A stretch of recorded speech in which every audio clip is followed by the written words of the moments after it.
जय जोहार नमस्कार सबको संगवारी उमर मितान मला तो संगवारी हुआ हमार नया ब्लॉग में आप मन बहुत बहुत स्वागत है।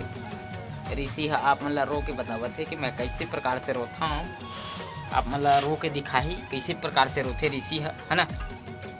क्या ऋषि चाचू मन ला बता के कैसे ढंग से रोथा तेल हाँ ढंग से रोना भाई। आंसू वाले डुप्लीकेट रोआ थे संगवारी हुआ है ना। बिल्कुल रोए धोल नहीं आवा देखना ना आंसू गिरा थे ना कुछ कहीं ए चारी सी रोक बता। चुप अब रोना देखा अब फिर रोवत रही चीटिंग तो बनाना चालू करे है ना।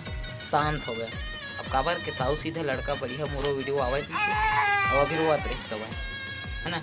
जैसे वीडियो चालू हो तब बढ़िया देखा तो साउ सीधा लड़का का मन आदमी मोल मत मतलब बुरा मत समझेगी कि गजब बेइज्जती है। अब एक बुराई कर हूँ तो आप मन पतिया है ना। बढ़िया स्मार्ट लड़का है बढ़िया लड़का है इसे समझिए कि और देखे खर्च चाल रहा और जैसे वीडियो बंद हुई तो फिर रोज चालू हो जाए ना। चल ऋषि रोक बता अब रोना यार अब रोना भाई ओए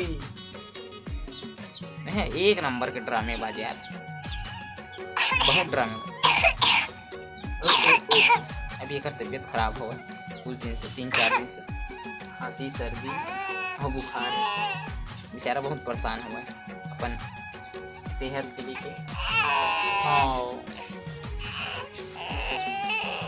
तो ऋषि हमारे पास आ गए दूर में एक रोज ठीक से नहीं आते रही गिर जाओगे। Bye bye tata good bye गया। बुरा लगता है भाई, आप लोग भी जानते हो।